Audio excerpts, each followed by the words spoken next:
Muddy creek water surged past my knees and ripped my expensive camera tripod out of my hands, sweeping it straight into a whirl of white foam. I stood frozen on a slick, moss-covered rock beneath a sheer cliff, my whole body trembling as I looked up toward the slope. At both ends of the only bend that offered a way up to the bank, two enormous Bigfoots stood between me and the higher ground. Both were nearly 10 feet tall, their gray fur soaked through and hanging dark against their bodies. They kept shadowing me from just far enough away. Behind me, the flood release siren from the hydroelectric dam tore through the gorge as a massive wall of water came thundering downstream. I squeezed my eyes shut and waited to die. But one of the Bigfoots reached a huge hand toward me and did something I don't think I'll ever forget for the rest of my life. Victor is back. What you're about to hear is a fictional story created by the Bigfoot Sasquatch Stories team, made to bring you a little suspense and mystery after a long day.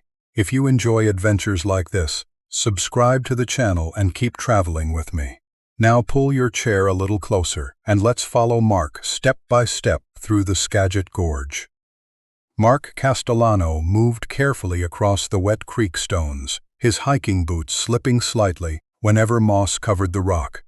The Nikon, hanging against his chest, tapped softly against a metal buckle on his backpack, while his tripod was strapped lengthwise along one shoulder. His watch had just passed 6:15 in the morning on October 4, 1988, when the first sunlight began trying to reach through the limestone gorge to the east. Mark had driven up from Seattle the previous afternoon, slept for a few hours in his old station wagon, then hiked into the upper watershed before daylight. It was his first time in the North Cascades, and because he didn't know the terrain, almost everything he saw made him want to stop longer than he had planned. He had come looking for the layers of early morning fog that hugged the water, the kind of light travel magazines loved because it made trees and mountain rock seem to float above a white sea. Mark set up his tripod on a broad gravel bar, switched to a 135mm lens, and waited patiently for sunlight to touch the fog. At first, the gorge was full of birds. Forest sparrows called from the brush, woodpeckers worked somewhere above him, and small wings cut through the undergrowth.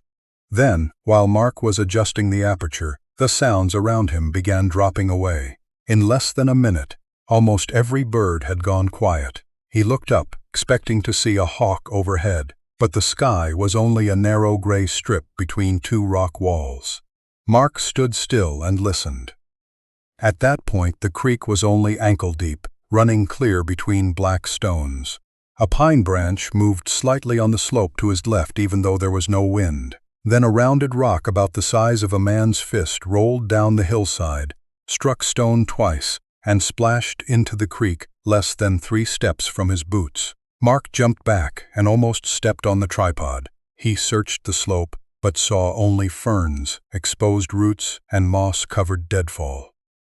No deer, no bear, no sound of an animal running away after knocking the rock loose. He lifted the tripod and was about to move when he noticed a thick pine branch lying across the path.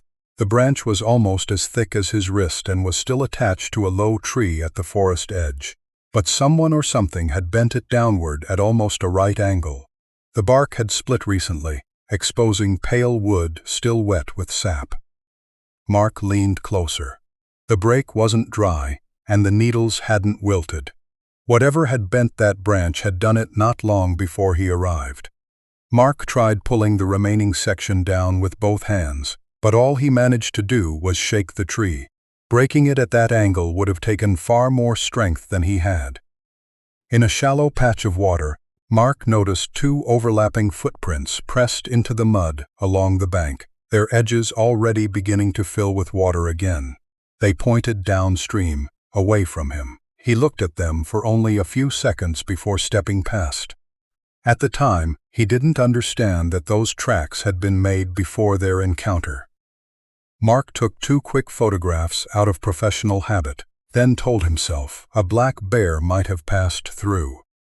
Even so, the feeling of being watched had settled in, He packed the tripod but still didn't turn back. Downstream, the gorge opened into a long bend where the fog thinned and sunlight was beginning to reach the water.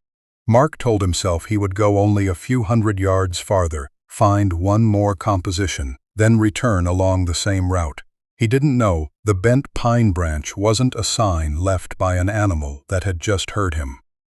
Similar breaks already formed a faint line along the forest edge before Mark ever stepped into the creek bed. He continued through the uncomfortable quiet. Every footstep on the gravel sounded too loud. About 10 minutes later, Mark reached a broad rock bar where the creek narrowed into two channels. He set down his backpack, mounted a longer telephoto lens, and aimed toward a bend roughly 260 feet away.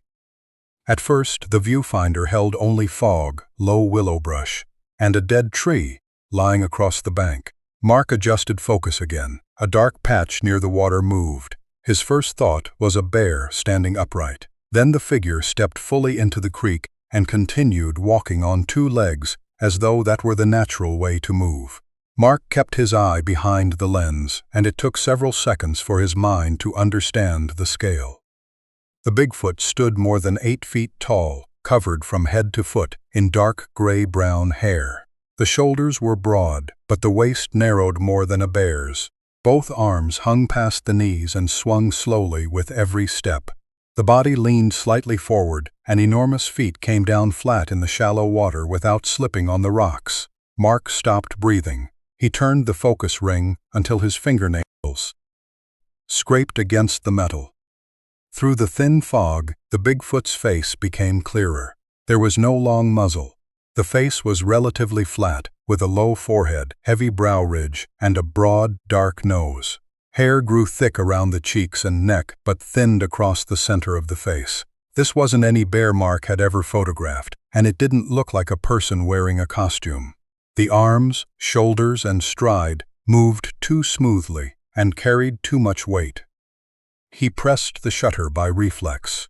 The click was barely audible at that distance, but the Bigfoot stopped immediately. The head turned directly toward Mark. Through the telephoto lens, Mark had the unmistakable impression that those dark eyes were looking straight into the center of his camera. He lowered the Nikon. He could hear his pulse in his ears. The Bigfoot remained in the middle of the creek, completely motionless.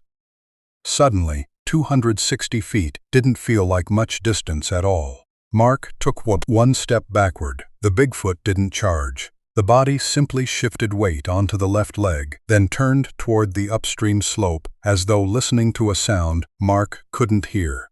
A few seconds later, the Bigfoot looked back at him. Mark hurriedly unhooked the tripod from his shoulder and shoved the shorter lens into his backpack without even closing the zipper. He wasn't thinking about beautiful photographs anymore. He wanted only to get back to the trail leading to his car. He turned too quickly and caught the camera strap on his backpack. By the time he freed it, Mark managed only 3 steps before stopping again. On a rock shelf about 160 feet upstream, another Bigfoot was standing in full view. The second one was larger than the Bigfoot near the bend, nearly 9 feet tall, with shoulders as wide as double doors. The hair was darker, streaked with gray across the shoulders and arms. A thin white line crossed the area around the left eye, an old scar that stood out against the darker skin. The scarred Bigfoot was standing exactly where the route Mark had used to descend into the creek met a narrow shelf of stone. To get back to his car, Mark would have to pass that spot. His stomach tightened. One Bigfoot stood ahead of him, another blocked the way behind. Neither came closer, but their positions made it feel as though a trap had just closed. Mark backed toward the middle of the creek 1 step at a time. His heel landed on slick moss and slid off a rock. He fell backward, striking one elbow hard against the gravel. The Nikon slammed into his chest and knocked the air out of him. As he tried to sit up, he looked toward the rock shelf. The larger Bigfoot hadn't moved. The head was lowered slightly, watching him. There was no roar and no rush downhill. Somehow that frightened Mark even more. A predator usually chased when prey fell. These two Bigfoots seemed to be waiting for him to choose a direction. Mark pushed himself upright, pain shooting through his arm. He looked toward the west bank, where a fern-covered slope appeared climbable. If he crossed the creek fast enough, he might be able to circle around both Bigfoots. But the moment he shifted that way, the one downstream moved sideways and climbed onto higher ground, placing herself directly in that path. She didn't run. She simply changed position far enough ahead that Mark could see she would reach the slope before he did. He looked east. The larger Bigfoot on the rock shelf descended 2 steps and stopped at the entrance to a narrow game trail. Both Bigfoots were adjusting their positions according to his movements. Mark's scalp went numb. He had read stories about hairy giants in the Cascades, barroom accounts of Sasquatches following hunters for miles. Before this trip, he had treated those stories as local folklore that helped sell postcards. Now 2 enormous Bigfoots stood on opposite sides of the creek and refused to let him leave the watercourse. Mark didn't shout. He was afraid a yell might provoke them. He pulled a folding knife from his pocket, opened the blade, and immediately understood how useless it was against a body nearly 9 feet tall. He had no gun. His camera, film, rain jacket, 2 bottles of water, and a few energy bars were everything in his pack. The Bigfoot downstream backed away, then turned and continued along the creek. After about 100 feet, she stopped and looked back toward Mark. The larger scarred male behind him also came down from the rock shelf, but kept farther away. Mark stood between them, unable to understand why neither came closer. When he tried moving upstream, the scarred male immediately advanced 2 steps. When Mark turned downstream, he stopped. The pattern was so simple Mark understood it immediately. They wanted him moving in one direction. So Mark started walking. There was no other choice unless he wanted to run directly toward one of them. Cold creek water slapped against his boots and seeped through the leather. The female ahead maintained a distance of more than 100 feet. She crossed gravel bars, sometimes disappearing behind willows, but always reappeared before Mark got too close. The scarred male followed behind, sometimes along the bank, sometimes through the creek, keeping Mark between the 2 of them. That arrangement continued for hundreds of yards. Mark deliberately slowed to see how they would react. At first, nothing happened. Then he stopped completely beside a flat rock and pretended to adjust his bootlaces while watching behind him from the corner of his eye. The scarred male stood beneath a cedar, shoulders nearly brushing the low branches. He watched Mark for several seconds, then turned his head upstream. After that, he struck the tree trunk twice with either a piece of wood or his fist. Knock, knock. The sound traveled through the gorge, dry and deep. The female ahead stopped and looked back. Mark also turned upstream, but saw only fog thinning between the rock walls. No people. No vehicles, no engine noise. The scarred male struck the trunk twice more.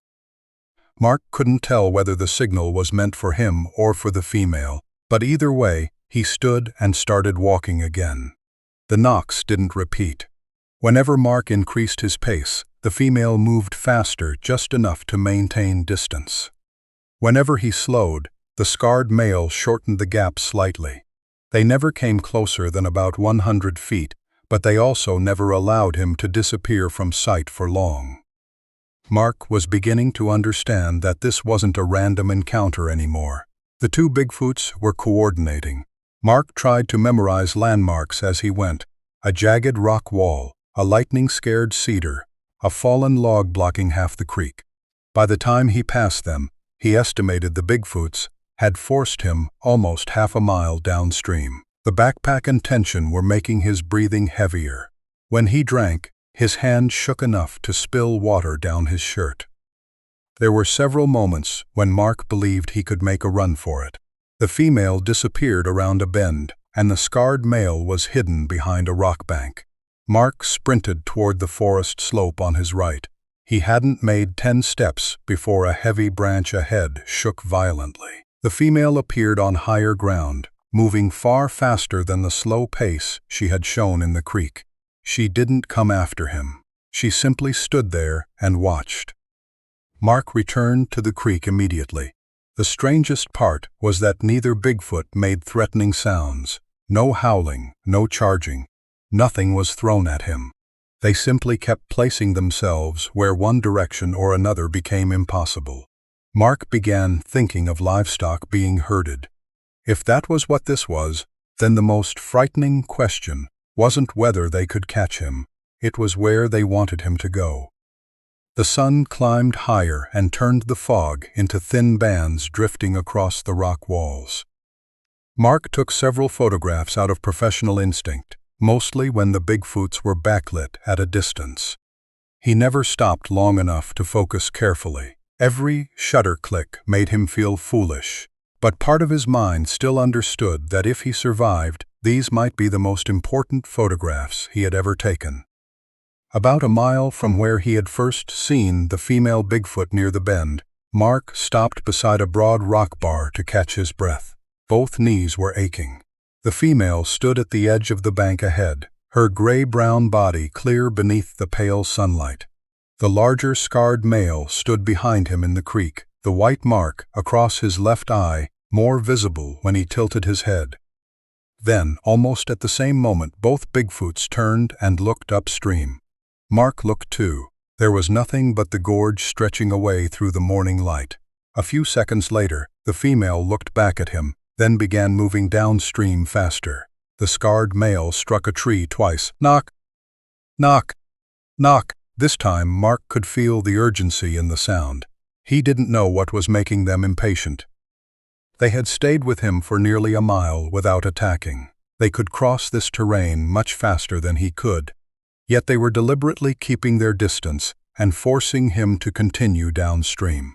Mark tightened the backpack straps, stared at the long ribbon of water ahead, and kept walking. Every warning he had ever heard about remote mixing together in his mind. Bears, mountain lions, getting lost, hypothermia, rock slides.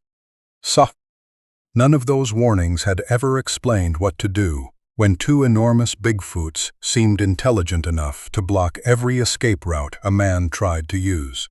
Mark didn't know whether he was being hunted, watched, or guided. He only knew that every time he tried to leave the creek, one of them appeared in exactly the right place to stop him. And every few minutes, no matter whether they were ahead or behind, both Bigfoots looked upstream, as though they were waiting for something Mark still couldn't hear. Mark had no idea how much farther he had gone after the last two knocks. The fog had thinned but still clung in low bands above the water, while sunlight reached the canyon floor in narrow strips that made the moss on the rocks shine like oil. He checked his watch. It was already past 7:15. The female remained ahead, slightly smaller than the male, but quicker and more agile. The scarred male stayed behind, moving more slowly, his broad shoulders nearly filling the opening between the trees whenever he traveled along the bank. Mark started looking for a way out more deliberately. He no longer hoped to retrace the exact route he had taken in. If he could just climb out of the creek bed, he believed he could disappear into the timber, break their line of sight, and use the terrain to lose them. That thought kept him moving even though both thighs had tightened from exhaustion. As he passed a rock wall on the west side, he spotted a narrow crack angling up the slope. Deer tracks marked the dirt, and flattened leaves showed that animals used it as a trail. The opening was only about 3 feet wide at the bottom, with exposed roots along both sides that offered handholds. If Mark could climb 50 or 60 feet, he would reach a shelf of ground hidden from the creek. Mark didn't look behind him right away. He pretended to adjust the strap securing his tripod and waited until the female Bigfoot passed around the bend ahead. The moment her body disappeared behind the willows, he sprang up, ran across the water, and grabbed the first exposed root. Wet soil shifted beneath his boots, but he climbed quickly using both hands and feet. His backpack scraped against the rock and the camera slammed against his chest. He had climbed the vent when above exploded outward. A gray-brown body crossed the slope so quickly that Mark barely had time to react. The female Bigfoot appeared directly across the route he was trying to reach. She didn't charge him. The female grabbed a young birch, growing across the narrow passage, its trunk thicker than Mark's wrist, and yanked hard.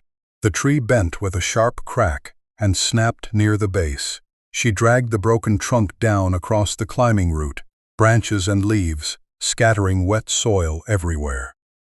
Then she braced one hand against the rock wall, lowered her head, and released one short, rough growl, powerful enough for Mark to feel it inside his chest. It didn't carry on like an animal trying to intimidate him. It came out once and stopped, more like an order than a threat. That thought crossed Mark's mind for less than a second. He saw the broad jaw, the hair-covered arms, and the tree she had just snapped like dry kindling, and immediately believed she was about to pull him off the wall. He released the root and tried to slide down quickly, but one heel caught on moss. His body twisted, rolled across two rock ledges, and slammed back into the creek. His left shoulder struck gravel hard, and one side of his hip went numb. The Nikon remained attached by the strap, but the lens cap popped free and floated away downstream. Mark pushed himself upright, breathing hard. The female Bigfoot remained above the crack and didn't follow him down. She watched him for several seconds, then turned upstream. After that, she moved sideways across the slope and disappeared into the trees. Only moments later, Mark saw her reappear farther downstream and resume her position ahead of him, as though nothing had happened. That calm response frightened him more than the growl. She could have reached him if she wanted. Instead, she had only destroyed his escape route and forced him back into the water. His shoulder hurt, but Mark got up and kept moving. He began thinking that maybe the two Bigfoots didn't need to attack immediately. Maybe they were pushing him toward a more convenient place, somewhere without cliffs to climb or routes to run. He remembered stories he had heard in Seattle about hunters disappearing in the Cascades, rumors of enormous tracks found around abandoned camps. Before that morning, he had enjoyed those stories because of the mystery. Now every one of them felt like a possible explanation. Mark continued downstream and waited for a second chance. The eastern side of the gorge began opening into a moderately steep pine slope, where the ground was covered with dry needles and fewer rocks. He spotted an opening between two cedars wide enough to run through. The female was ahead. The scarred male remained about 130 feet behind. Mark knew that if he hesitated, one of them would move into position again. So he suddenly changed direction and sprinted across the water toward the east bank. His first boot had barely reached shore when something cut through the air above him. A rock about the size of a grapefruit flew across his path, passed roughly 3 feet in front of his forehead, and crashed into a pool exactly where he had been heading. Water splashed as high as his chest. Mark stopped as though someone had fired a warning shot. Behind him, the male Bigfoot stepped onto the bank. He lowered his shoulders and stomped 1 foot into the ground. The damp earth shook slightly, and pine needles jumped around his foot. His dark eyes fixed on Mark, then his head tilted toward the creek. Mark backed away. The rock hadn't hit him, but in that moment he wasn't calm enough to understand the difference. All he saw was a Bigfoot almost 9 feet tall who had just shown that he could throw a heavy object dozens of yards with terrifying accuracy. Mark pictured that rock striking his temple, or one of those long hands closing around the back of his neck. He didn't need another warning. He stepped back into the creek. The scarred male didn't pursue him. He remained on the bank until Mark had moved toward the center of the channel, then began traveling parallel behind him. The white scar across his eye stood out in the new sunlight. Sometimes he watched Mark. Other times he stared upstream. Each time he stopped for several seconds, head and ears slightly raised as though listening for a signal too distant for Mark to hear. Mark listened too, but heard nothing beyond water and light wind moving through the pines. Fear was turning into real panic. Mark felt as though every route had already been read. Climb west and the female blocked him. Run east and the male threw a rock. turn around, and he would be walking straight toward the larger Bigfoot. Continue forward, and he only went deeper into the gorge. He wasn't thinking about landscape photographs anymore. Now, he photographed only evidence, as though those frames might explain what happened if he never made it home. When the female stopped on a rise ahead, her outline cutting across the remaining fog, Mark raised the Nikon with freezing hands. He focused quickly and took 2 frames in a row. She turned at the exact moment the shutter closed. Through the viewfinder, Mark saw that her shoulders were narrower than the male's, her legs long, her gray-brown hair darkened by water. She watched him but showed no reaction to the camera. A few seconds later, she looked upstream again and continued walking. Mark lowered the Nikon and realized his fingertips were almost numb from the cold. The backpack felt impossibly heavy now. Every step across the rocks made the shoulder strap dig into the muscles bruised from his fall. Mark pulled out 1 water bottle, drank too quickly and started coughing. He ate half an energy bar, but his mouth was so dry it was difficult to swallow. He wanted to sit down for 5 minutes, but the moment his pace slowed, 2 familiar knocks sounded behind him. Knock, knock. Mark turned. The scarred male stood beside a dead tree, one hand still against the trunk. He looked at Mark, then upstream. He didn't approach. He didn't growl. Mark clenched his jaw, pulled the backpack higher, and kept moving. He had started to hate those sounds. Every time they came, he felt like livestock being pushed forward by a herder. The terrain grew worse. The creek bed filled with large moss-covered boulders, forcing Mark to step and jump from one slick surface to another. The water was still only around his ankles, but it was painfully cold. He slipped several times and struck his knees against stone. A metal clip on the backpack came loose, allowing the tripod to tilt downward. He had to stop and secure it with an extra strap while constantly looking in both directions. While kneeling, Mark realized the female had moved closer than usual. She was only a little more than 100 feet away, standing on a rock shelf ahead, with her body partly turned toward him. There was no sign she was preparing to attack, but her presence was enough to make him tie the strap faster. The moment Mark stood, she turned away. A few minutes later, the scarred male also shortened the distance behind him.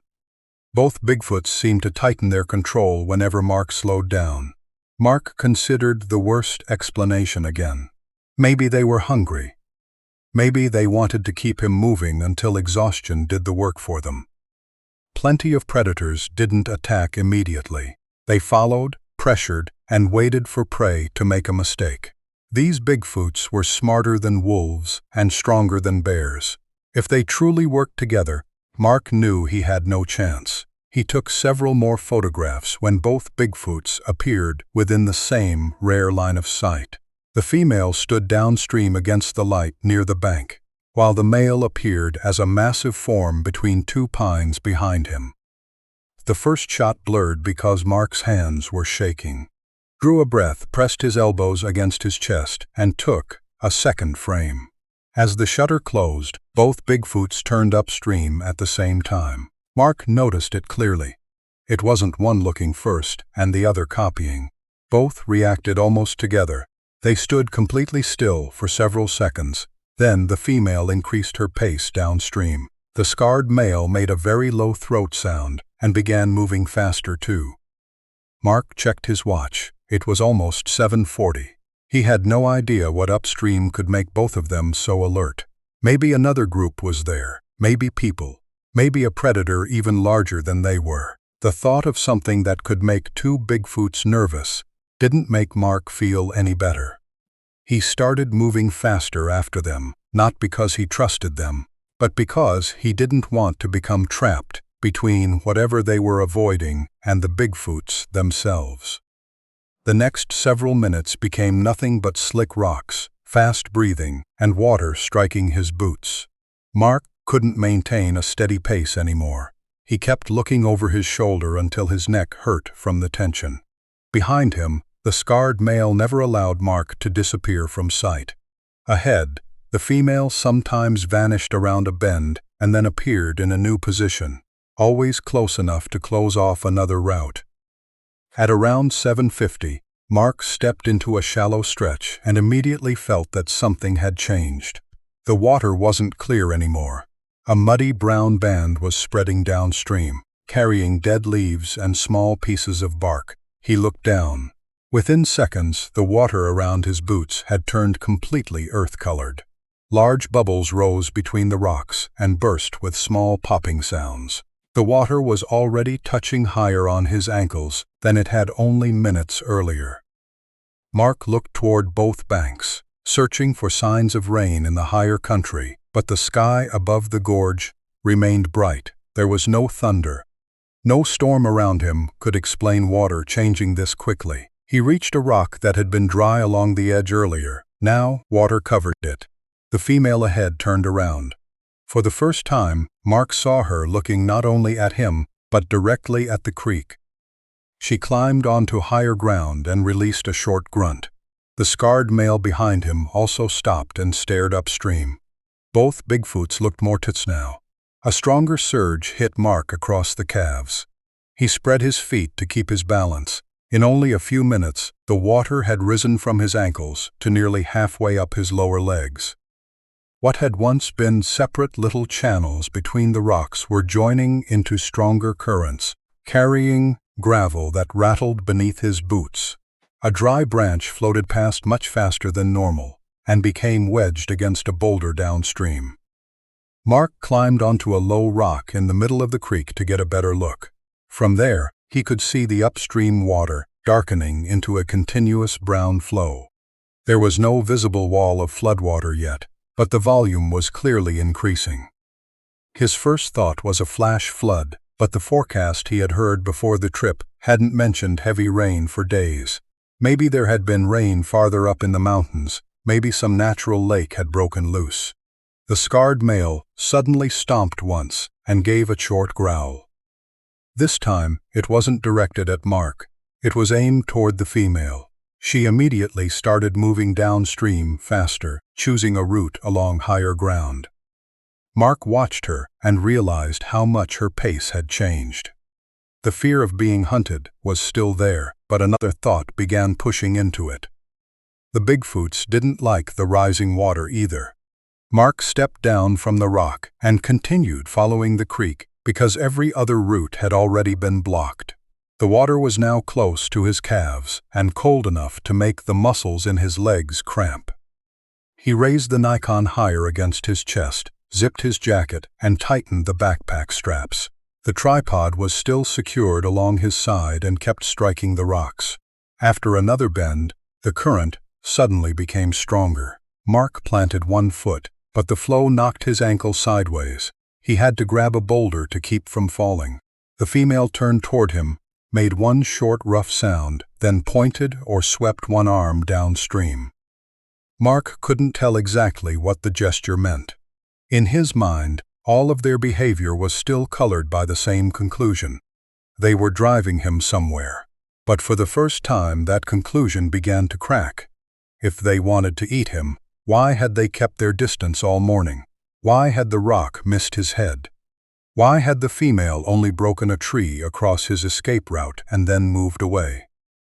And why had both Bigfoots kept looking upstream before the water ever started changing? Mark didn't have time to follow those questions very far. Another surge came downstream, higher and darker, carrying leaves and white foam. It struck both legs hard enough to make him stagger. Mark wrapped his arms around the nearest boulder and felt the current pulling at his pants. When he finally steadied himself, the water had risen almost to his knees. Ahead, the female stood on high ground and had turned completely toward him. Behind him, the scarred male had also left the creek and climbed onto a rock shelf. Neither Bigfoot was moving slowly anymore. They looked upstream, then at Mark, then downstream, as though time for something was running out. Mark checked his watch again. The minute hand was closing in on 8 o'clock. He didn't know what that time meant. He only knew the water was rising faster. By the minute, both Bigfoots had become urgent, and the route they had forced him along for nearly a mile was still running directly through a creek that was beginning to turn violent.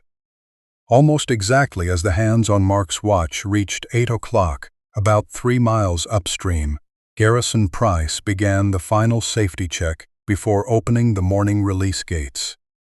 The control room at the Skagit Fork Hydroelectric Station was only a little larger than a family kitchen, with mechanical gauges covering one wall and rows of red and green indicator lights beside the main control levers.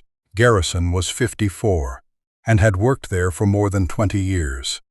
He knew every vibration of the generators and even the slight delay in the pressure needles when water load increased inside the system. As far as he was concerned, nothing about that morning was unusual. Reservoir levels were stable, inflow was normal, generator number 2 was already carrying load, and the operating schedule called for additional water to be released on time to meet downstream morning power demand.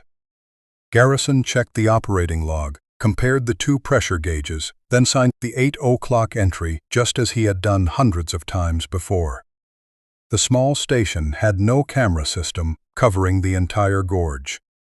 In the late 1980s, safety procedures still relied mostly on warning signs at access points, audible sirens, and the assumption that local residents knew to stay out of the creek bed during scheduled releases.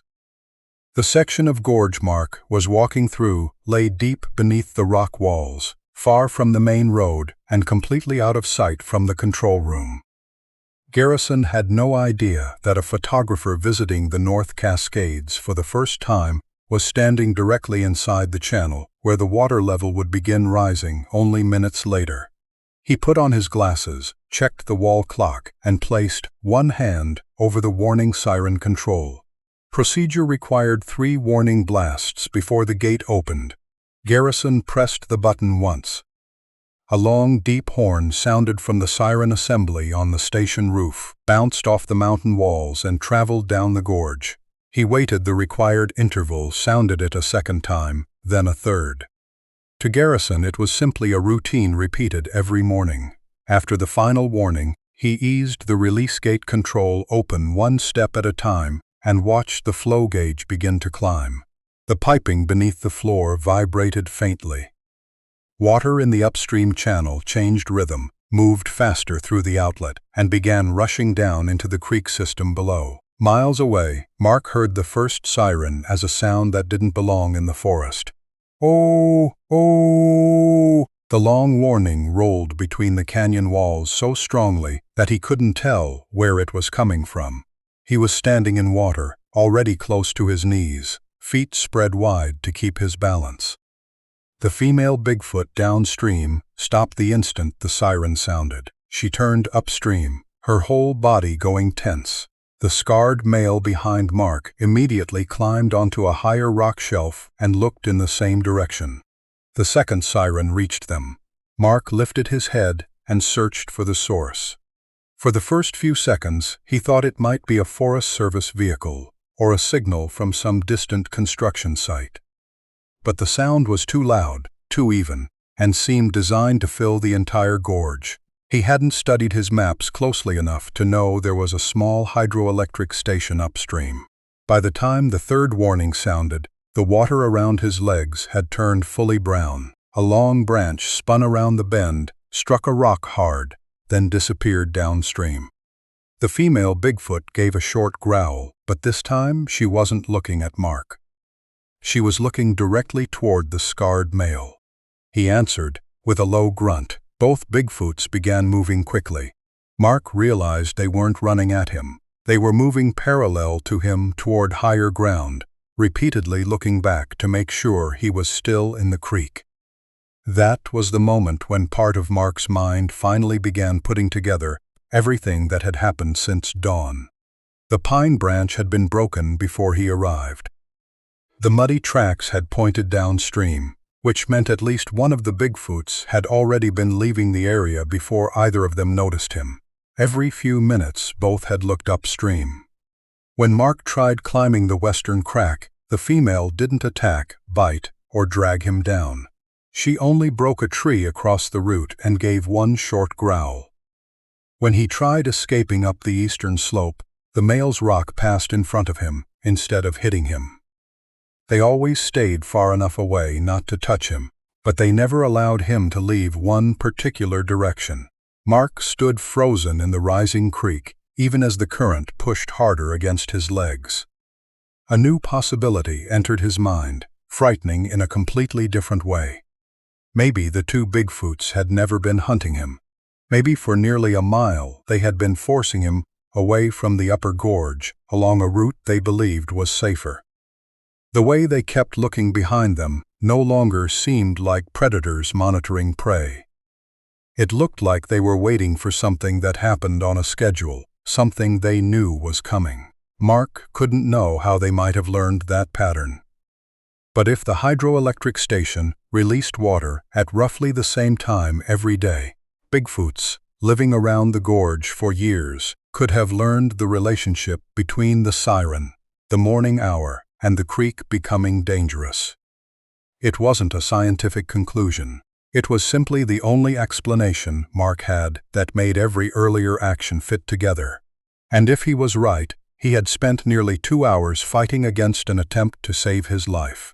A heavy impact upstream cut through the thought. Mark turned and saw a dead tree more than 10 feet long, racing down with the current, its end slamming into boulders and throwing water into the air.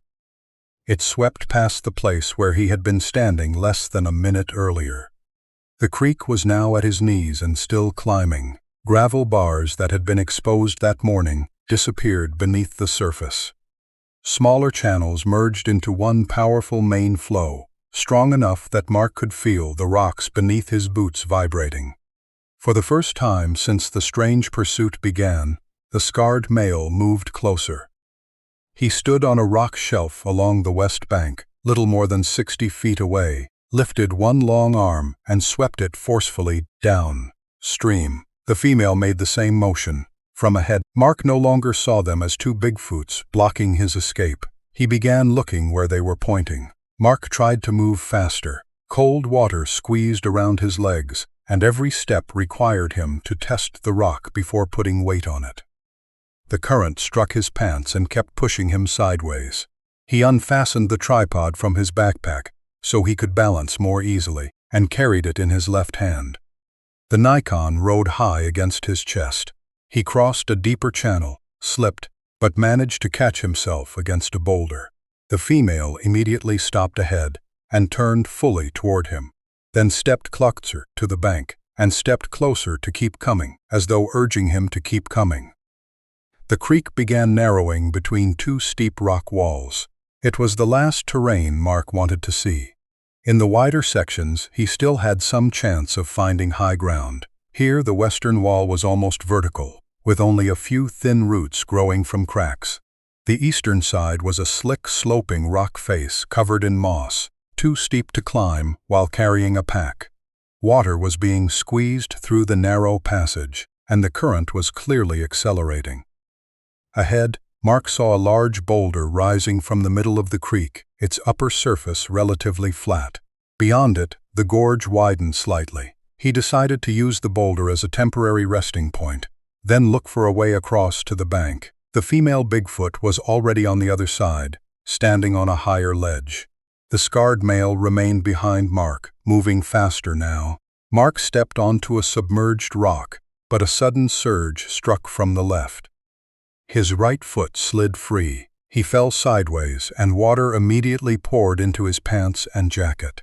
His left hand released the tripod on instinct so he could grab a rock. The tripod dropped into the current, caught on its strap for several seconds. Then the force of the water ripped it away. Mark lunged after it, but only touched one metal leg before the tripod spun sideways and disappeared into white water downstream. He pulled himself upright, gasping. In the deeper spots, the creek was already close to mid-thigh. The Nikon still hung from his neck, but the lens was soaked. The backpack dragged heavily behind him. Mark looked at the large boulder in the middle of the creek and knew he couldn't stay in the water much longer. He grabbed the edge with both hands, climbed onto the slick surface, and dropped to his knees.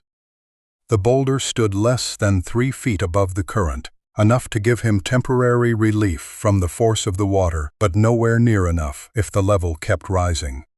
The female stood on the ledge to his right and looked down at him. She could have climbed higher and left the gorge in only a few steps.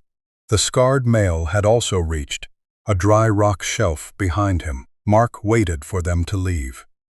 If they knew what was coming, survival instinct should have sent them away from the creek immediately. But both Bigfoots stayed. From upstream came a new sound, deeper than the siren, like thousands of rocks being dragged at once. Mark turned. Around the bend less than 300 feet away, the surface of the creek seemed to be standing higher than before. Small logs, broken branches, and white foam were being shoved together in a chaotic front. Behind them, a brown mass of water was forcing its way downstream, clearly higher than the flow already around Mark. He couldn't measure it, but whenever the leading surge struck the narrow canyon walls, parts of it rose more than 6 feet. Mark stood on the boulder, then immediately dropped back down before he slipped. There was no easy climb on either side. The eastern wall rose almost straight upward, slick with seepage and moss. To the west was a small crack, but reaching it meant crossing more than 10 feet of violent water. Mark looked downstream. If he jumped into the current, he could be slammed into the rocks before reaching the wider section. Panic returned harder than at any other point that morning. He tore off the backpack and tried throwing it toward a rock near shore, but it fell short, hit the water, and disappeared almost instantly. Mark managed to keep only the camera against his chest. All his food, rain gear, and drinking water vanished downstream within seconds. Watching the backpack disappear showed him exactly how quickly his own body would be taken if he fell in. Mark looked at the two Bigfoots and shouted, even though he had no idea whether they could understand him. "Go! Get higher!" The scarred male didn't leave. He stepped down onto a lower rock, closer to the rushing water. The female also came back down from her higher ledge and moved toward the edge opposite Mark's boulder. Only about 13 feet separated them now, but the water between them was violent. Mark stared at them without understanding. They had an escape route, and they were coming back down. The scarred male stepped directly into the creek close to the west bank. The current struck nearly to his knees, but his almost 9-foot body barely shifted. He turned sideways and locked one hand around a thick pine root growing horizontally from the cliff. His other arm reached toward the female, as though preparing to become an anchor point.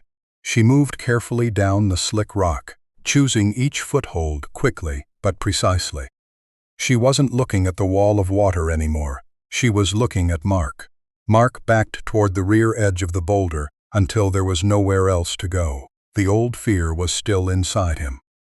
Part of his mind screamed not to reach for the Bigfoot, who had herded him for nearly a mile, but another part saw what had become impossible to deny. If they wanted him dead, they had already been given dozens of chances, and now both of them were moving back into water that every living animal with any sense should have been escaping. The female lowered her body, braced one hand against the rock, and extended the other toward Mark. Her long fingers opened wide. She was still too far away to reach. A low grunt came from her chest, nothing like the growl she had made at the climbing crack. This one was short and steady, almost urging him. Mark looked upstream. The brown surge had already cleared the bend. Large branches were being pushed upright and then rolled beneath the current. The roar of the water filled the gorge and swallowed the sound of his own breathing. The boulder beneath him began vibrating as the first waves struck its edge. The scarred male wrapped his arm tighter around the pine root and lowered his center of gravity. The female stepped down another level into deeper water, kept one hand locked around her partner's arm, and reached for Mark again. Now little more than 6 feet separated her fur-covered fingers from his wrist. Mark understood what they were trying to do. They weren't pushing him anymore. They weren't blocking him. They had come back to pull him out. Mark removed the Nikon strap from his neck and wrapped it tightly around his wrist so he wouldn't lose the camera. Then he crawled toward the front edge of the boulder. Water sprayed into his face, painfully cold. The female leaned farther forward, hands spread wide. Behind her, the scarred male stood like a living anchor in the current. Every muscle in his shoulders and arms pulled tight. The main surge was only a few dozen yards away. Mark looked one last time at the rock walls, hoping he had somehow missed a ledge. There was nothing but wet stone, thin roots, and narrow streams of water that were quickly becoming white waterfalls. Downstream, the tripod struck a boulder, flashed once above the surface, then vanished again. That brief metallic sound made Mark think of his apartment in Seattle, and the promise he had made that this trip would only last 2 days. Normal life suddenly felt impossibly far away. The female reached again. Mark could see water streaming through the hair on her forearm, the fingers thick but clearly separate, the nails short and dark. She didn't show her teeth, she didn't growl. The broad face was tight only from the effort of keeping balance. Behind her, the scarred male gripped the pine root hard enough to strip bark beneath his fingers. Both Bigfoots had placed themselves in the path of dangerous water simply to hold an opening for him. Mark stared at the outstretched hand, then into the female's dark brown eyes. For almost 2 hours, he had run from them, fought every direction they tried to force him toward, and believed he was being hunted. Now there was nowhere else to go. If he wanted to live, he had to do the one thing he couldn't have imagined doing only minutes earlier. He had to jump straight into a Bigfoot's hand. The main surge was less than 60 feet from the boulder, where Mark crouched when he checked his watch one last time. The minute hand had just passed 8:15. The water no longer sounded like a creek. It sounded like an entire mountainside collapsing through the gorge, a dense, low roar vibrating through the bones in his legs. The female Bigfoot stood at the opposite rock edge. One hand locked around the scarred male's arm, while the other reached toward Mark as far as she could stretch. The gap between them was filled with violent white water, just wide enough that one bad jump would mean death. Mark looked at the open, fur-covered hand, then at the current hammering around both Bigfoot's legs, and finally at the brown wall of water rushing toward them. He wrapped the camera strap one more time around his wrist, pulled the Nikon tight against his chest, then stepped backward on the slick boulder. The rock shook when a small tree slammed into its lower edge. The female lowered her center of gravity and opened her fingers wider. Mark drew one deep breath, but all he could smell was mud, wet moss, and cold spray. He shut his eyes for the briefest instant, ran toward the edge, and jumped across the gap. The moment both feet left the rock, he knew he hadn't jumped far enough. Water struck his legs and dragged his lower body downward. Mark opened his eyes and saw the female Bigfoot's hand shoot toward him. Her fingers closed completely around his right wrist, squeezing hard enough to hurt, but not enough to damage the joint. The next pull was so powerful that Mark's entire body came out of the current. His shoulder felt close to tearing loose as she hauled him upward, but a moment later her other hand locked around his upper arm and gave him a second point of support. Mark's legs swept sideways across the water, struck rock once, then lifted free. He was pulled tight against the female's chest, where thick wet fur pressed against his face and carried the smell of musk, damp earth, and body heat.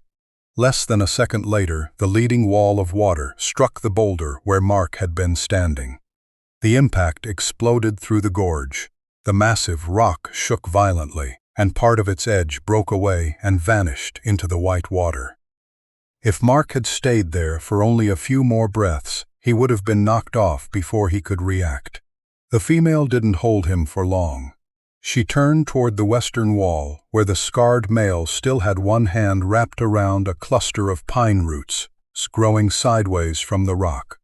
Water around both Bigfoot's legs was rising fast, carrying large branches that struck the bank with heavy impacts. The male lowered his body and reached toward Mark with his free arm. The female pushed Mark toward him with a controlled but incredibly powerful movement. Mark felt another enormous hand grab the shoulder of his jacket and his upper arm pulling him away from the female. For a moment, as he passed between the two massive bodies, he completely lost his sense of direction. All he could see was gray rock, dark wet fur, and white water blending together. The cliff in front of him rose at nearly an 80-degree angle. Moss covered the lower sections, and water seeped down in thin lines, making every surface slick.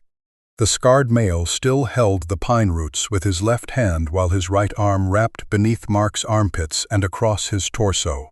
He lifted Mark so high that his boots left the rock completely, then placed him on a narrow ledge above his head. Mark grabbed two small roots, pressed his stomach against the cliff, and crawled upward on his knees. Behind him, the male released a short growl. When Mark looked back, the female was trying to climb after them, but the next surge struck her lower legs and twisted her body away from the rock. One of the female's feet lost its hold. Her body, more than 8 feet tall, dropped lower as the current dragged at her. The arm gripping the rock slipped almost 20 inches. Mark watched her fingers scrape across the wet stone without finding a crack. The scarred male changed position immediately. Still holding the pine roots with his left hand, he lowered one shoulder and hooked his right arm beneath the female's armpit, wrapping it across her chest. The flood hit both Bigfoots at once. The roots stretched under the strain, and loose soil fell from around the pine above them. The male gave a loud growl, braced one foot into a crack, and every muscle across his back and shoulders stood out beneath the soaked fur. He pulled the female upward in short, powerful movements until her foot found the ledge again.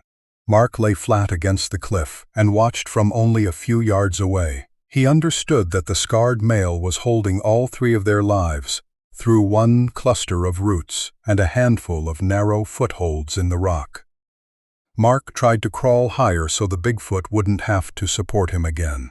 The ledge above was only about 18 inches wide, but led toward a strip of safer ground. Mark pulled one knee over a projecting stone and turned back. The female had climbed level with the male. She held the cliff with both hands, breathing hard, water pouring from her fur. The male changed his grip on the roots and pushed her upward first. Only after both of her feet were secure on the ledge did he turn toward Mark. The female placed one hand against the heel of Mark's boot and pushed gently but firmly. Mark understood.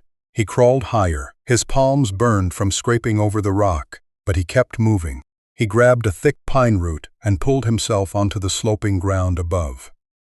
Behind him, the scarred male climbed almost straight up using both hands and feet. Finding cracks Mark couldn't even. Close behind, another surge struck their legs, and both Bigfoots staggered but kept climbing. Less than a minute later, Mark rolled over the edge and landed face down on dry pine needles, more than 30 feet above the flood. He couldn't stand. Both arms shook uncontrollably, and his chest hurt from breathing too fast. Water ran from his hair into his eyes. The Nikon was still strapped to his wrist, the camera body striking the ground but never leaving him. Mark rolled onto one side, coughed out water, and looked toward the cliff edge. The female appeared first, pulling her large body over the ledge with both arms. The scarred male came up behind her, moving a little slower after holding both his partner and Mark against the flood. When both Bigfoots reached dry ground, they didn't run deeper into the forest the way Mark expected. They sat down near the tree line, only a few steps away from him. The flood still roared below, but up on the high pine-covered slope, the trees softened the sound. Mark lay there breathing and realized this was the first time he had seen both Bigfoots at close range without fog, rushing water, or a telephoto lens between them. Fear was still inside his body, but it no longer told him to run. His legs probably couldn't have carried him, even if he tried. The female sat directly on the ground, one arm braced behind her, chest rising and falling heavily. The fur across her shoulders and arms was dark gray-brown and soaked flat against her body, revealing the powerful structure beneath. Her face was broad, with high cheekbones, a wide but clearly defined nose, and a mouth wider than a human's. She didn't have the savage animal expression Mark had imagined from a distance. Small movements around her eyes and mouth made her face surprisingly readable. She was exhausted. Mark understood that before he realized he was no longer afraid to look directly at her. The scarred male was much larger. Even seated, his shoulders would have reached almost to Mark's chest if Mark had been standing. The pale scar ran across the area of the left eye and continued over the bridge of the nose, an old injury where the fur had never fully grown back. His eyes were amber brown, bright without being harsh. Under sunlight filtering through the pines, they looked warmer than the dark eyes Mark had seen through his lens at dawn. The male watched him for a long time without blinking much, then looked down at Mark's right wrist, where the female's grip had left deep red marks. Mark looked too. The outlines of her huge fingers were clearly visible on his skin, but nothing had been torn. If she had squeezed even slightly harder, she could have broken the bones. Instead, she had used exactly enough force to keep him from being swept away. That control brought back the broken birch, the rock thrown across his path, the short warning growls, and nearly 2 hours in which neither Bigfoot had touched him with a claw. Everything Mark had understood as a threat now looked different. The smell of both Bigfoots filled the small clearing. It was strong but neither rotten nor bloody, mostly warm musk, wet soil, pine resin, and fur soaked by cold water. It made Mark suddenly aware that the 2 Bigfoots in front of him were living bodies, giving off heat after an incredible physical effort. Thin steam rose from the scarred male's shoulders when sunlight reached the wet fur. Mark pushed himself upright on one elbow. The Nikon slid down against his chest, its lens filled with water. The female noticed immediately. She tilted her head and studied the black metal object that had been hanging from Mark throughout the entire ordeal. Mark instinctively put one hand around the camera, the automatic reaction of a photographer protecting his equipment. The female didn't try to take it. She only shifted a little closer and touched the edge of the lens very lightly with one long finger. The sound of her nail touching metal was strangely small after the flood below. The female pulled her hand back, looked at Mark, and made 2 low sounds. They weren't like the growl at the rock crack. These were softer, formed low in the chest, almost like breath being released after a long period of strain. Mark didn't know what they meant, but something in the moment hit him so hard that his eyes began to burn. He looked at the female, then at the scarred male. "You knew," Mark said hoarsely, almost speaking only to himself. "You knew the water was coming." The male couldn't respond to the words, but when Mark pointed toward the gorge, he turned his head and looked down too. The flood now filled the entire creek bed Mark had walked that morning. The rocks had disappeared beneath the current. Only the largest boulders still showed their tops before white foam covered them. A thick tree trunk slammed against the wall, broke in half, and continued downstream. Mark's body tightened at the sight. The entire route the 2 Bigfoots had forced him along for almost a mile wasn't a trail anymore. Mark remembered trying to climb the western crack. If the female hadn't broken the birch across it, he might have wasted several minutes climbing into a dead end and been cut off by the rising water. If the scarred male hadn't thrown that rock across the eastern slope, Mark might have run onto another low shelf and become trapped. He couldn't know how precisely the Bigfoots understood every part of the terrain, but one thing was clear.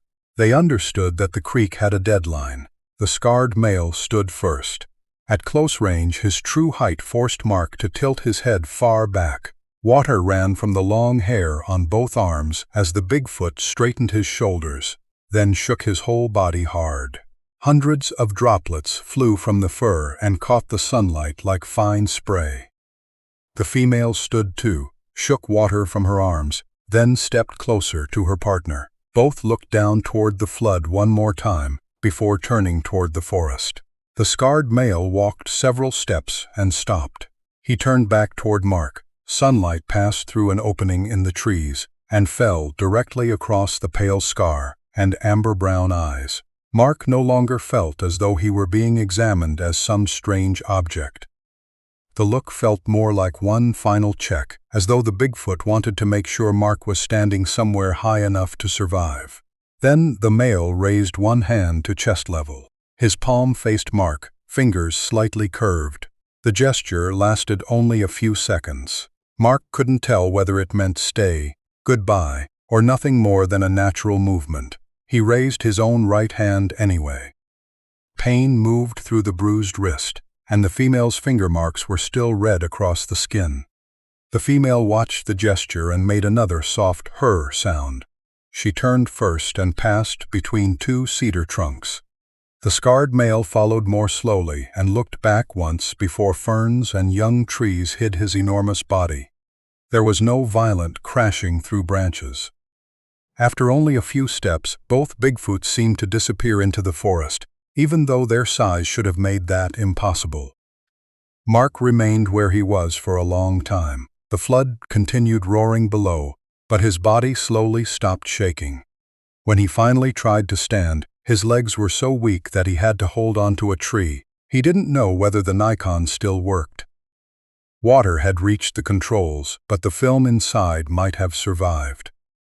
He removed the camera from his wrist, wiped the lens with the driest section of his shirt, then looked through the viewfinder. All he could see were pine trunks where the Bigfoots had disappeared. Mark didn't press the shutter. For the first time that morning, he didn't want to turn the moment in front of him into a photograph. He sat beneath the tree and held the Nikon in both hands. The same images kept returning. The huge hand closing around his wrist in the flood, the scarred male braced against the pine roots, that massive arm wrapping across the female's chest when the current swept her foot away, and then both Bigfoots sitting beside him, breathing hard, like two living beings who had simply finished doing something that needed to be done. Tears began running down Mark's face before he noticed them. They mixed with the creek water still dripping from his hair and cheeks. He lowered his head, gave a short laugh, then drew another shaky breath. Gratitude had arrived too late, and with too much force. Along with it came embarrassment as he remembered spending almost 2 hours believing the two Bigfoots saving his life were hunting him. Somewhere deeper in the forest, 2 distant knocks sounded. Knock. Knock. Mark raised his head. This time, the sound didn't make him jump to his feet or search for an escape route. He only looked toward the pines, rested his bruised hand on his knee, and listened until the echoes disappeared into the North Cascades. Far below, the flood continued tearing through the gorge. Up on the high ground where the Bigfoots had pulled him, Mark understood something for the first time. Surviving in the wilderness didn't always depend on running away from what frightened you. Sometimes it depended on realizing, almost too late, that what you feared had been trying to show you the way out. Mark didn't know how long he remained beneath the pine after those final 2 knocks faded into the forest. When his legs were strong enough to carry him again, the flood below was still roaring, but had become more stable. He checked the Nikon, wiped water from the body with a dry section of his clothing, then tucked it inside his jacket to keep it warm. The backpack was gone. So was the tripod. All he had left was the film inside the camera and a few small items in his pockets. His right wrist was bruised in the shape of those enormous fingers, and his shoulder hurt from the violent pull that had saved him. But he could still walk. The hardest part now was figuring out where he was on the mountain. Mark followed a strip of high ground running parallel to the gorge, studying larger trees and the shape of the terrain to keep his direction. He refused to go back down into the creek. Through openings in the forest, brown water was still rushing below, carrying branches and white foam. The wide gravel bars from that morning had vanished. Every time Mark looked down, he remembered the female's hand closing around his wrist and the scarred male holding the pine roots. More than once, he had to stop walking when he understood just how close he had come to dying. At around 10:30, the sound of an engine came through the trees. Mark followed it and eventually stepped onto a gravel service road. A blue pickup belonging to the hydroelectric station came around the bend and braked hard when the driver saw him standing beside the road, clothes soaked through, sleeve torn, face streaked with mud. The door opened, and a salt-and-pepper-haired man wearing a gray work jacket climbed out. He looked Mark up and down, then looked toward the gorge. "You came up from down there?" Mark nodded. The man stepped closer, and his expression changed when he saw the mud on Mark's clothes and the bruising around the wrist. He introduced himself as Garrison Price, chief engineer at the Skagit Forks station. He was inspecting the downstream route after the morning release, checking whether large trees or rocks had been pushed into sensitive sections of the channel. When Mark told him he had entered the creek before 6:30 and had still been down there when the warning sirens sounded, Garrison stood completely still for several seconds. Garrison opened the truck, pulled out a wool blanket, and wrapped it around Mark's shoulders. "You shouldn't have been able to get out of the bottom of that gorge alive," he said. "No human being could climb those walls in 10 minutes. Mark looked toward the forest. He knew exactly how he had gotten out. The two enormous figures remained so clear in his memory that even with his eyes closed, he could still see water running from their fur. But when Garrison asked how he had climbed up, Mark only gave a tired smile and said he had found a ledge and gotten lucky. Garrison studied him for a long moment. Maybe he knew part of the answer was missing. He didn't push. He helped Mark into the pickup, turned the heater on high, and drove back toward the station.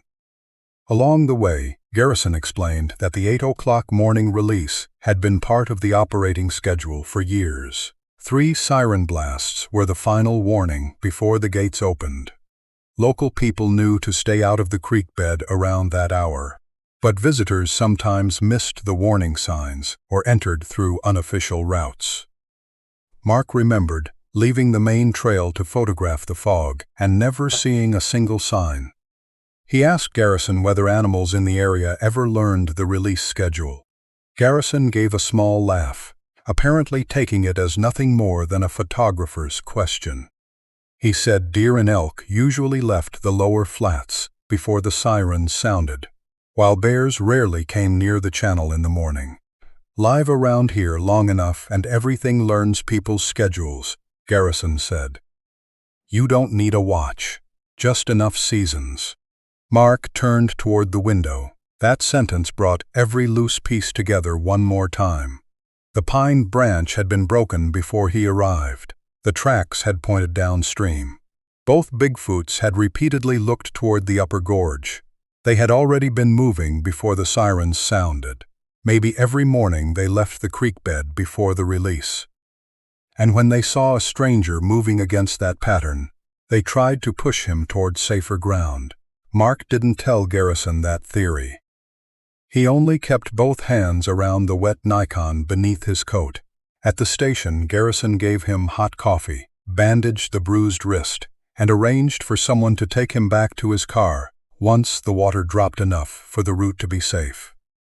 Mark explained that he was a photographer from Seattle who had come to capture early morning fog. Garrison pointed to a map on the wall and showed him the route taken by the released water through the gorge. The boulder where Mark had become trapped sat inside the narrowest section, where the current accelerated sharply as the flow increased. Mark said nothing. He didn't need any more explanation to understand that he could never have climbed out of that place in time on his own. 1 week later, light rain was falling over Seattle. Mark sealed the door to the darkroom in his rented apartment and placed the only roll of film from the Skagit trip on the table. He had waited until the Nikon was completely dry before opening the back. Luckily, the film compartment hadn't flooded the way he feared. The outside of the roll was slightly damp, but the metal cartridge and inner wrapping had protected most of the frames. Mark worked more slowly than usual.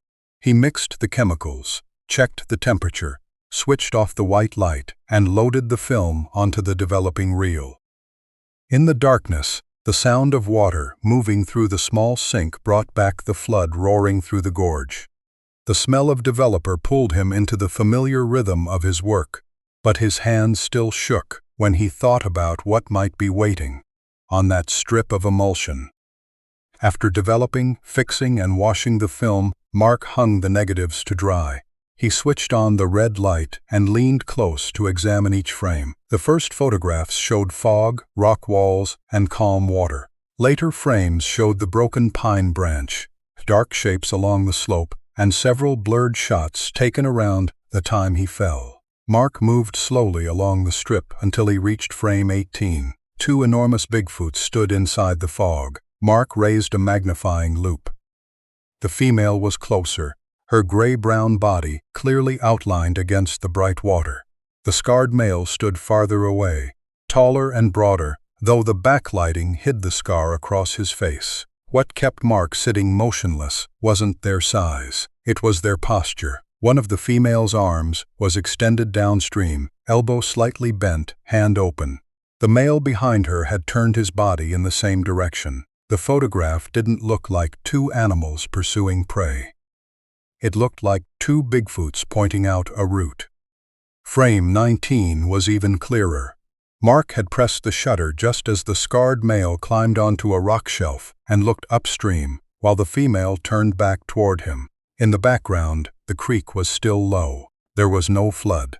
The sirens hadn't sounded yet. The photograph preserved the one detail Mark hadn't understood that morning. Both Bigfoots had already been watching upstream before the danger became obvious to him. He made a test print on a large sheet of black and white paper. As the image slowly appeared in the developing tray, Mark felt his breathing change. Those two fur-covered bodies were no longer confused memories from a near-death experience. They had measurable proportions, clear posture, and specific positions in the landscape. Their long arms, broad shoulders, and the way their feet rested on the rocks were visible, well enough that any photo editor would have stopped and looked twice. Mark placed the print on the table and stared at it until the chemicals drying on his hands left a sharp smell. He understood immediately what those photographs could be worth. In 1988, a clear enough photograph of Bigfoot could change the career of an unknown photographer. National magazines might pay for first publication rights. Television networks might ask for interviews. A publisher might buy the story. If Mark could establish the place and time, he could earn more money than he had ever seen in his life. He imagined his name beneath a major headline about Bigfoot in the North Cascades. He imagined checks, contracts, and new assignments. He also imagined returning to Skagit with reporters, biologists, hunters, and people determined to find whatever had appeared in those photographs. That last image stopped him. Not the photograph on the table, the image in his memory. The female Bigfoot lightly touching the wet camera lens against his chest, the soft "her" sound she had made, the scarred male's amber-brown eyes when he raised one hand at chest level before disappearing into the forest. They could have left Mark stranded on that boulder. Instead, they had stepped back into dangerous water to pull a stranger out. If Mark released the photographs, what would come next? Not everyone would arrive carrying a camera. Some would bring rifles. Some would set traps or try to capture a Bigfoot alive. Researchers would come too, building camps, collecting samples, and marking travel routes. Within weeks, the quiet stretch of forest where those Bigfoots lived could become crowded with vehicles, lights, helicopters, and human footprints. Mark didn't believe he had the right to cause that, simply because he happened to carry a camera into the gorge one morning. He picked up the telephone and rested one hand on the receiver. He thought about a photo editor at a major magazine who had once promised to look at any Cascades material Mark brought back. All Mark had to do was make one call and say one sentence. He stood there for almost a minute. Then he put the receiver down. Mark made only 2 prints each of frames 18 and 19. One set went into his trip journal. The other went into an unmarked envelope. He rolled the original negatives in acid-free paper and placed them inside a small locking steel box. On the outside, Mark wrote only one line: Skagit, October 4, 1988. Do not publish. Then he placed the box in the deepest drawer of his filing cabinet and locked it. No editor ever received those photographs. Mark still sold his North Cascades landscape series, but he selected only frames of fog, trees, cliffs, and water without any Bigfoot visible. When coworkers asked how the trip had cost him a tripod and left him scraped and bruised, Mark said he had been caught by rising water and barely climbed to safety. He left the most important part in silence. In the years that followed, Mark kept working as a photographer. He photographed mountains, cities, weddings, portraits, and highways across the Pacific Northwest. His life never turned into the kind of fame he had once imagined. There were times when rent forced him to take advertising jobs he didn't enjoy. Sometimes he opened the cabinet, looked at the steel box, and wondered whether keeping quiet had been naive. But every time he considered selling the film, he remembered the hand holding his wrist above the flood. The box stayed closed. In the fall of 2005, Mark returned to the North Cascades. He was middle-aged now, with gray beginning to show at both temples, and the camera he carried was much lighter. The road into Skagit had changed, and newer warning signs were easier to see. But the smell of damp pine and the cold air beneath the gorge felt exactly the way he remembered it. Mark didn't go down into the creek. He parked near a high bridge, overlooking the stretch of water where everything had begun almost 17 years earlier. The creek was low and clear that day. Autumn sunlight fell across large rocks beneath the trees. Mark stood beside the railing and used binoculars to search downstream. He saw no large footprints, no towering figures, and heard no knocks. He hadn't really expected to. The two Bigfoots from 1988 might have left the area, grown old, or died years ago. That didn't make the memory worth any less. Mark was about to return to the car when he noticed an unusual shape on a high rock ledge along the western bank. He raised the binoculars. Two large pine branches had been bent downward and woven together into a low arch. They didn't look as though wind had thrown them together. Their ends had been deliberately threaded across each other, and sections of both branches were still green. There was no camping gear underneath, and no sign that people had been staying there. Mark remembered the pine branch bent almost at a right angle on the morning of 1988, the first sign he had dismissed as nothing more than a strange detail in the woods. He couldn't know whether the structure in front of him had been made by the same pair of Bigfoots, by another group, or whether memory was causing him to give meaning to something ordinary. He didn't need to prove it. Mark took out his newer camera and raised it by reflex, then stopped before pressing the shutter. The view through the lens was beautiful. Clear water, bright rocks, and two pine branches forming an arch against dark forest. He held the camera there for several seconds. Then he lowered it. A distant knock came from somewhere deep in the valley. Knock.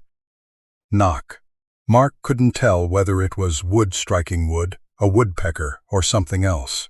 He only smiled, put the camera back into his bag, and rested both hands on the bridge railing. Autumn wind moved through his graying hair and carried the smell of damp soil and pine resin. Back in his Seattle apartment, the steel box containing those two frames from 1988 was still locked. Mark had never earned $1 from them. No research institution knew the coordinates. No hunter had ever received a map.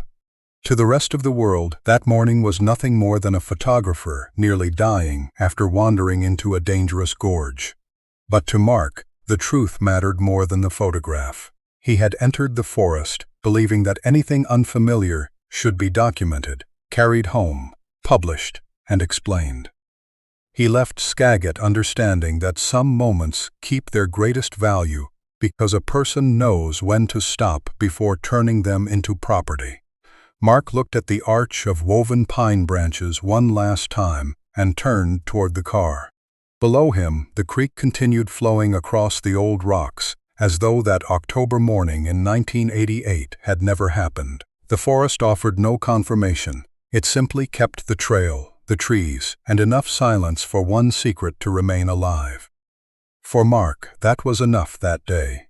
He opened the car door, but before getting inside, 2 more deep knocks came down from the distant mountainside, separated by a short pause. Mark stood still until the sound disappeared into the wind. He didn't turn around to search for the source.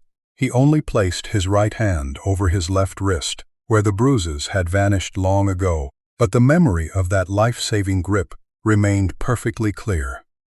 Then Mark drove out of the Skagit Valley, carrying the story he had chosen not to turn into evidence, leaving the 2 woven pine branches standing on the rock ledge beneath the autumn sun, a quiet sign that the place still belonged to Bigfoots who had understood the river long before he did.